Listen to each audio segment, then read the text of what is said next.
Hey everyone, welcome back. I'm Michael, and we're going to be getting right back into some more Reddit stories. If you enjoy the video, make sure to leave a like and subscribe. Now, without further ado, let's begin. This story was posted by a user named WillingAxe in the AITA subreddit. The post is titled, "I told my cheating wife that I'm divorcing her a day before our daughter's graduation. My wife and I have been married for 20 years, and we have a daughter who is 18. She graduated from high school a few months ago. Around 6 years ago, I found out that my wife was cheating on me and having an affair that lasted for a couple of months. I really wanted a divorce, but my wife was genuinely remorseful. She quit her job, started going to therapy, and promised all the reconciliation steps I asked for. Ultimately, I decided to stay with my wife for her sake and for our family's sake too.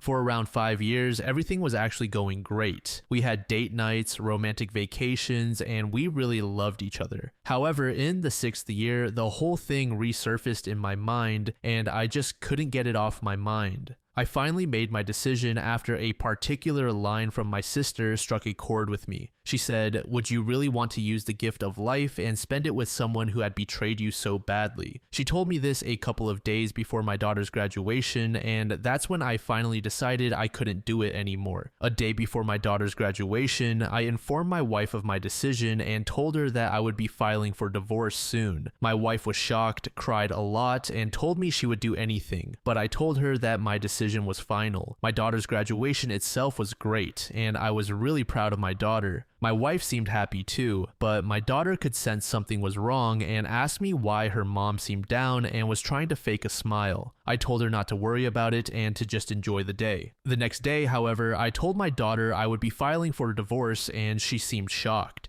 She said how I could do this to her mom before graduation, and that's why her mom couldn't enjoy the graduation. I told her it's none of her business, but we will both always love her regardless. My wife and I are now going through divorce proceedings. Am I the asshole here? Update. My daughter called me last night and told me she came across the post I had made. After reading my comments, she asked how I could be so cruel to her mom. She then told me she was going to temporarily go low contact with me. I told her I know she's going through a lot and that I'll always be there for her, but I'll respect her decision to go low contact. So that's not really the best news, but life does move on. Educational Tangelo said, "Way to set your own life on fire, then add more kindling." To this, Virtual Plate said he'll spin it as, "My daughter hates me after she took her mom's side when she cheated and I left." He'll leave out the 6-year gap in events to garner sympathy.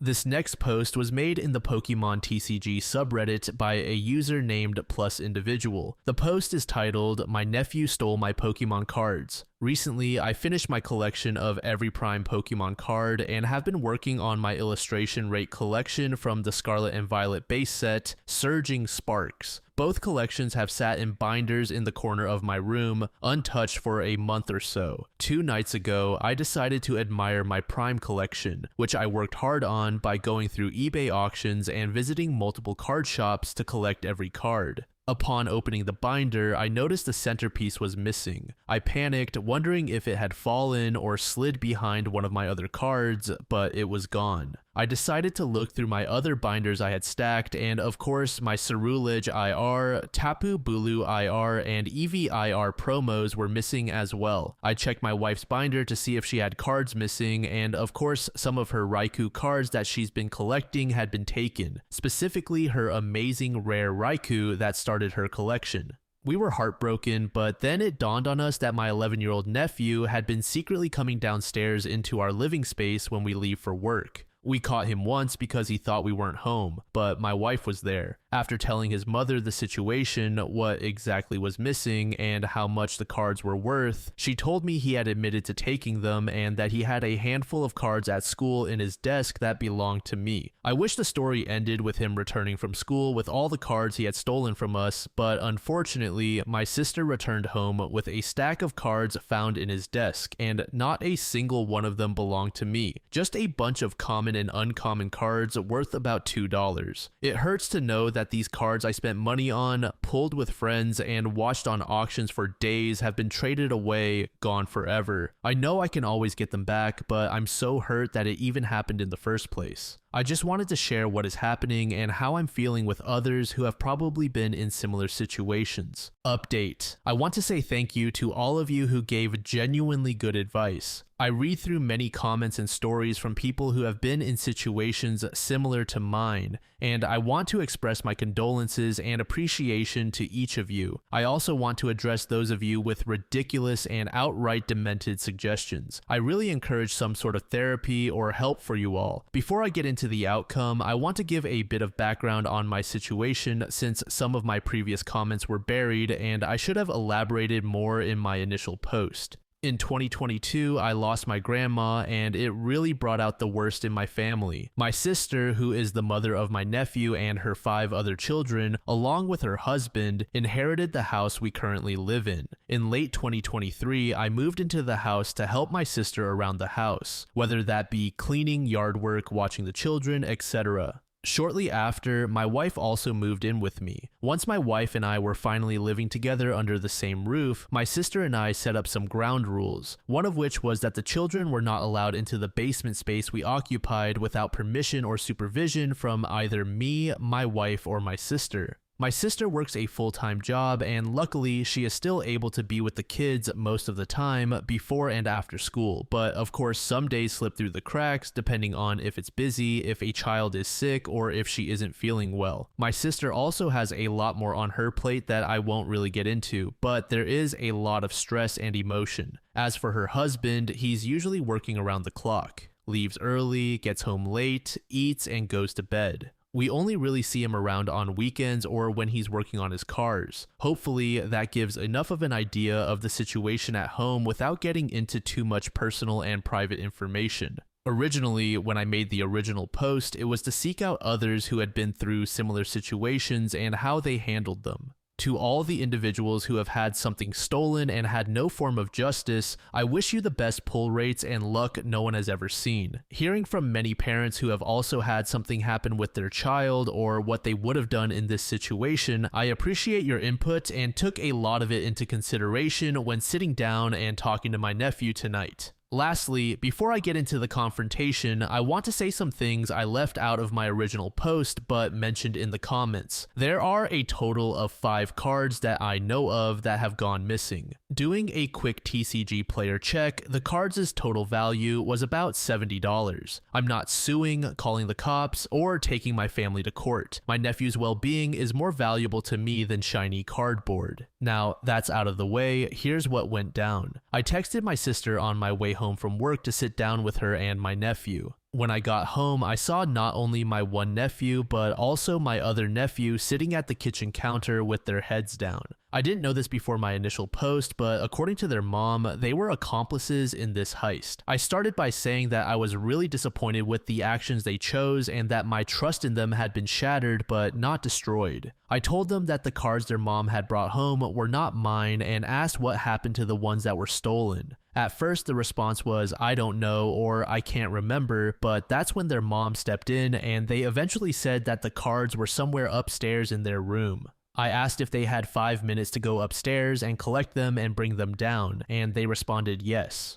My 2 nephews and I went up to their room and I watched them rummage through boxes, pull things out from under their beds, and shuffle through drawers, the whole 9 yards. During this, I told them how I have to work to get the things I want, whether it be a need like food, gas, or rent, or something I want such as Pokemon cards, a new game, or something that just brings me joy. I explained how much it would hurt if they worked hard for something they wanted and then had it stolen from them. I also asked how many cards they had taken and they said at least 10, 5 more than we knew about. After about 10 minutes, I went back downstairs and talked with my sister, and we both agreed that the cards weren't upstairs and that what most likely happened is that they took them to school and traded them. I went back up, asked if they found anything, and they brought them back downstairs empty-handed. This is where their mom turned up the pressure. "You lied saying the stack you gave me at school were your uncle's. You go upstairs saying they are in your room, but I don't believe you would just forget where they are in your room if you know you're not supposed to have them anyway. So where are they? I looked at both my nephews and said, it's only going to make your mom more upset if you're lying. The best thing you can do in this scenario is be honest because you're already in trouble. Your mom's already going to punish you somehow, but telling the truth only makes things less worse for yourself. Summer vacation is on Friday, and I know not having your games or your phone or having any sort of fun the entire summer is going to be brutal. Then the truth came out. As expected, they had taken the cards to school and traded or sold them to classmates. My sister got a few names from them for when they go to school tomorrow to try and get what's missing back. Their mom asked them to apologize to me and my wife, but I asked if they could write the apology along with why stealing is wrong and why they won't do it again and read it to me. I heard their apologies and explained how their parents are going to have to replace the cards they took and go through the trouble of trying to get back what they traded or sold to their classmates.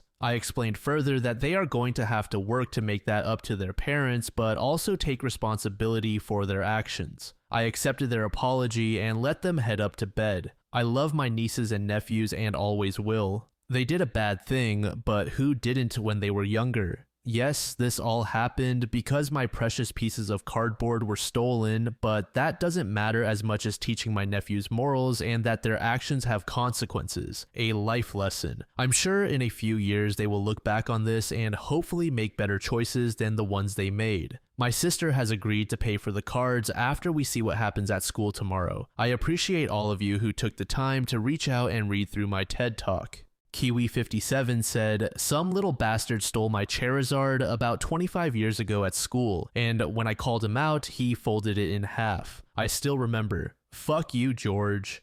To this user, oh god, said, I had a couple of decent cards around 25 years ago as a kid and showed them off to the neighbor kids. The shitty neighbor kid came into my house while the rest of us were playing outside and stole my Holo Raichu along with my collection of Charizards. We caught him coming out of the house and he jammed them into his pocket really quickly like we wouldn't notice. They got all folded up in his pocket and he tore them up in the driveway in a fit of anger. That was the first fist fight I've ever been in. Little 10-year-old me in a fit of nerd rage punched that kid so hard in the nose that blood squirted out like a pop balloon. If you're reading this, Randy, go fuck yourself. I'm still mad about those cards. This final post was made in the AITA subreddit by a user named EarClear. The post is titled, I told my daughter's half-sister that we're not going to adopt her. My husband and I adopted my daughter, Sophia, 3 years ago. Sophia is biologically my half-sister. My father and his wife died very suddenly, leaving behind Sophia and his wife's other daughter, Hannah. Hannah is currently in the care system. She lives in a group home that is equipped for her needs. We try to get the girls together every couple of weeks for supervised visits, which normally happen with their maternal grandmother, who I'll call Lori. Lori has been combative with us since we met her because she thought it was wrong for us not to adopt Hannah as well as Sophia, even though she is well aware of why it wasn't the right choice for our family. All this to say, when I say I think I know where Hannah has been getting certain ideas, I am pretty certain. Hannah has always made little comments about living with us one day. She used to say, one day when me and Sophia live together, or reference the girls sharing a room, or talk about pets she wants when she can move home. We've always tried to play this off so as not to upset her, and I really figured she would grow out of it. Her social worker said she definitely would, but it never happened. Nowadays, she makes comments about being good so she can come with us, and makes an over-the-top effort to show off her achievements when we are there on visits. She's even started being disparaging about anything Sophia does and constantly one-upping her. It's really sad to see, and no one listens when I say that someone needs to stop feeding into all this. I know they all want her to behave, but Lori is constantly validating her saying this stuff, and I hate that. The social worker just says it's good that Hannah is making strides with her behavior. This just seems cruel and manipulative, like they're letting this carrot dangle in front of this kid so that they can benefit without thinking about what this will do to her. So a month ago, we were out, and Hannah once again brought up that she wants a horse if she comes to live with us. Lori smiled and said that would be really nice, but she will have to be a good girl to get a horse, and I just looked at her like, what the fuck? I told Hannah that she wouldn't be able to live with us because she was very loved at the home where she is and they take really good care of her, and that we couldn't do enough of a good job at that.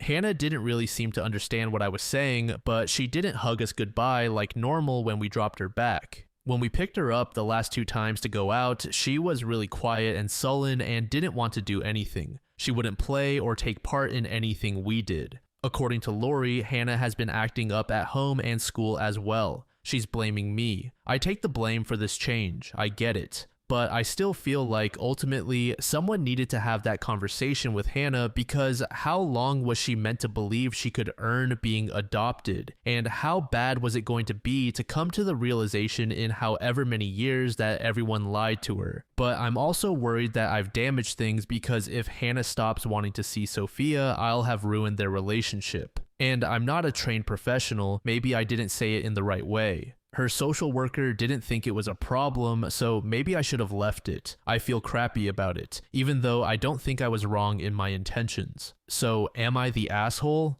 Edit, why didn't we adopt Hannah? Hannah has medical and psychological complexities as a result of her early life that are not insignificant. We are not equipped financially, materially, or emotionally to provide the care she needs and deserves. Why doesn't Lori have custody of Hannah? Lori has health issues and lives in a senior community. She can't take care of Hannah full time. Update. I'm not sure if anyone wanted this update, but I hate reading posts that don't have one, so I'm updating for anyone who might feel the same. First of all, thank you to everyone who gave helpful advice and who was genuine in their responses. After reading everything, I still think I was probably a little bit of an asshole to spring that comment on Hannah like that. My frustration got the better of me, and I can't put the genie back in the bottle, but I'll always regret it. That being said, I still also think it's best that she knows. I spoke to the child psychologist that Sophia sees, and she said there was no reason to cut contact between the girls, and that it's always recommended unless in cases of actual abuse. So we've continued the visits. However, as some people suggested, we've now stopped doing them with Lori or me involved. The girls now see each other at Hannah's group home, and a care worker is able to supervise the visits. I am not sure if in the long run this is how we will do things, because I'm not entirely comfortable with it, but I think it's better that the girls have as independent a relationship as possible. As for Lori, we're cutting down on contact with her. I know she is Sophia's grandmother, and I don't doubt that she loves her, so we are keeping her at arm's length. She will still see Sophia if she wants, but at our convenience and with the understanding that she be more respectful. I'm not sure what else to include, as it's not been a very explosive conclusion to the issue, but I think things have worked out for the best. Thank you again to everyone who provided feedback.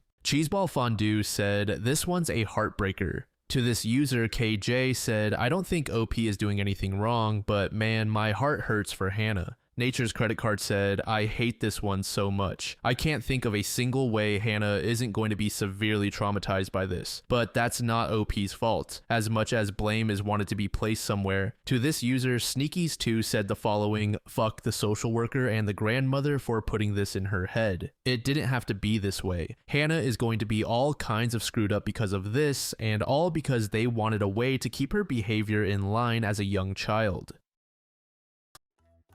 Thank you so much for making it to the end of the video, and thank you also to partner of the channel, Gamersupps. Use code DLAM to support the channel and get 10% off of your purchase, link in the description. I'm sure many of you like me have a hankering for daily caffeine, so go check them out. Lately, I've been a big fan of Titty Milk and Acid Rain, but they've got dozens of other flavors for y'all to try out. Anyway, thanks again for reaching the end, and I hope you all have an amazing passage of the next 24 hours.